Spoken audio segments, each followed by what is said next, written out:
আসসালামু আলাইকুম রহমতুল্লাহি ওয়া বারাকাতুহু। বন্ধুরা, চলো যাই প্রবাসী রান্না করে। আজ তোমাদের সাথে শেয়ার করব ভেন্ডি ভাজি সহজভাবে কিভাবে করতে হয়। তো আমি প্রথমেই কড়াইটা হিট করে নিয়েছি, তেল দিয়ে দিলাম, সাথে কিছু জিরা দিয়ে দিলাম। এখন পেঁয়াজ কুচি করে রেখেছি, পেঁয়াজ দিয়ে দেব, সাথে কাঁচামরিচ দেব, কিছু রসুন কুচি দেব, স্বাদ মতো লবণ দিয়ে দেব।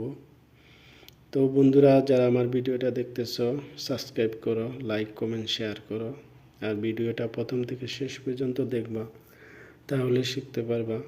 স্কিপ করলে শিখতে পারবা না। যারা নতুন রান্না শিখতে চাও তাদের জন্য। যাই হোক, আমি আমার মশলাগুলো সব অ্যাড করে দিয়েছি এই পর্যন্ত। এখন ভেন্ডিগুলা কুচি করে রেখেছি, সেটা আমি দিয়ে দিচ্ছি। দিয়ে ভালোভাবে মশলার সাথে মিক্স করব চামচ দিয়ে। দেখো বন্ধুরা, আমি ভালোভাবে মিক্স করে নিয়েছি।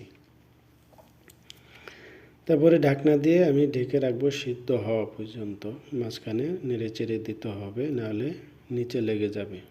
তো বন্ধুরা দেখো, আমার ভাজিটা এখন মাশাআল্লাহ হয়ে গেছে, খুব সুন্দর হয়েছে মাশাআল্লাহ। তোমরা বাসায় বসে অবশ্যই ট্রাই করবে।